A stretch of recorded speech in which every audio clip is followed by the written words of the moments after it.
देश के अंदर कब क्या हो जाए जो सियासत के अंदर ये कोई नहीं कह सकता। एक बार फिर से मैं ऐसे टॉपिक पर बात कर रहा हूँ कि आपको ये जानकर बहुत ताज्जुब और हैरानी होगी कि कौन सी पार्टी किसके साथ जा रही है और ऐसा क्यों कर रही है। वही पार्टी जो पहले डिमांड करती थी इस पार्टी के साथ गठबंधन का, अब जब वही पार्टी तैयार हुई तो ये वाली पार्टी किसी और के साथ निकल गई। खैर क्या है वो, आइए थोड़ा सा हम लोग जानने की कोशिश करते हैं। अभी पिछले कुछ दिनों पहले यानी 2 दिन पहले जो है AIMM ने जो एक तीसरा जो है वो मोर्चा बनाया है। उस मोर्चा के अंदर कई सारी पार्टियां हैं जो पहले संकल्प और भागीदारी मोर्चा जिसको लीड क्या करते थे ओम प्रकाश राजभर, वो उसके अंदर थे। अब वो सारे लोग जो है बाबू कुशवाहा हो चाहे बहुजन मुक्ति पार्टी हो, वो सारे जो है अब MIM के साथ आ चुके हैं। और ये बातें चल रही थी कि राष्ट्रीय उलमाए कौंसिल और पीस पार्टी जो कि पहले से ही गठबंधन में है, ये दोनों ये पार्टी भी AMM के साथ इस तीसरे मोर्चे के अंदर शामिल हो जाएंगे। क्योंकि हमेशा और हर वक्त जो है पीस पार्टी और राष्ट्रीय उलमाए कौंसिल के लोग ये कहा करते थे कि हम तो तैयार है बट AMM की पार्टी ही हमसे गठबंधन के लिए राजी नहीं है। लेकिन जब बाबू सिंह कुशवाहा ने ये कहा कि इस तीसरे मोर्चे के अंदर राष्ट्रीय उलमाए कौंसिल और पीस पार्टी का भी वेलकम है, दरवाजे खुले हुए हैं, वो हमारे साथ आ सकते हैं कभी भी, तो फिर ये लोग जो है तैयार क्यों नहीं हुए या फिर इन्होंने अनाउंसमेंट क्यों नहीं किया। इसके अलावा चंद्रशेखर आज़ाद वो भी जो है वो फिलहाल अकेले चुनाव लड़ने का उन्होंने घोषणा किया था और वो भी चाहते थे कि सपा के साथ जाए, लेकिन सपा वाले के साथ बनी नहीं तो उन्होंने अकेले चुनाव लड़ने का फैसला लिया। और साथ के साथ उन्होंने खुद ने जो है गोरखपुर से जो योगी आदित्यनाथ है उसके सामने खड़ा और उसको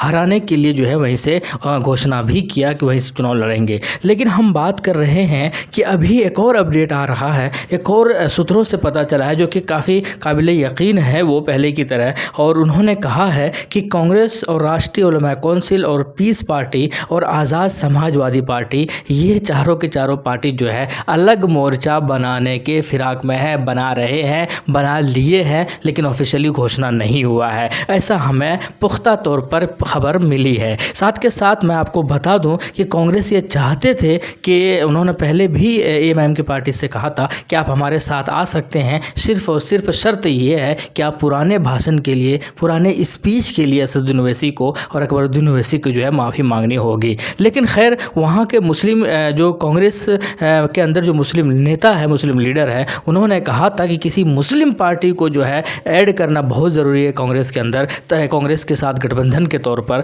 तभी उत्तर प्रदेश के अंदर बड़ी यकीनी फतह होनी होगी। लेकिन कुल मिलाकर अभी फ़िलहाल कांग्रेस बहुत अलग और बहुत अलग थलग नज़र आ रही थी उत्तर प्रदेश के अंदर, और कुछ ज़्यादा उनकी चर्चाएँ भी नहीं चल रही थी। तो उनको ज़रूरत थी किसी मुस्लिम पार्टी के साथ गठबंधन, ताकि मुस्लिम वोटर उनके साथ आ जाए, साथ के साथ दलित वोट भी उनके साथ आ जाए। अब राष्ट्रीय उलमाए कौंसिल और पीस पार्टी को अपने साथ करने का वाहिद मतलब यही है, वाहिद मकसद भी यही है कि किसी भी तरीके से मुस्लिम वोटर जो है जो खो रहे हैं दिन ब दिन कांग्रेस, वो वापस से कांग्रेस के खेमे में आ जाए। साथ के साथ आज़ाद समाजवादी पार्टी जो कि चंद्रशेखर आज़ाद जिनको लीड कर रहे हैं, जो मुखिया है, जो फाउंडर है, उनको साथ करने का मतलब यही है कि भाई दलित वोट जो है वो किसी तरीके से कांग्रेस के साथ आ जाए। और इस तरीके से कांग्रेस, राष्ट्रीय उलमाए कौंसिल, पीस पार्टी और आज़ाद समाजवादी पार्टी गठबंधन करके एक अलग चौथा मोर्चा बनाया जाए, ताकि इन्होंने ये भी जो है एक पुख्ता तौर पर दावेदारी पेश कर सके। खैर कुल मिलाकर अभी तक ऑफिशियली हुआ नहीं है, इसीलिए मैं ये कहूँगा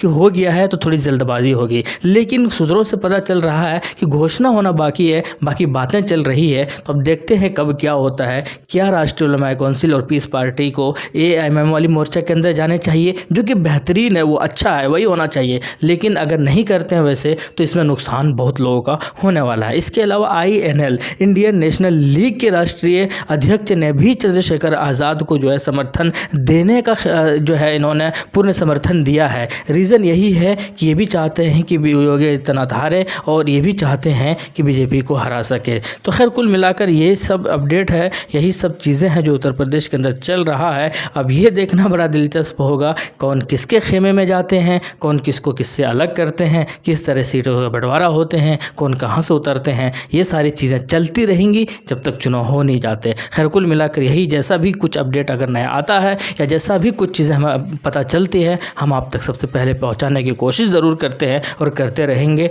बस आपकी दुआ की दरख्वास्त है, और इस वीडियो को लाइक करेंगे तो आपकी बहुत बहुत मेहरबानी होगी। शुक्रिया। जय हिंद, लव यू।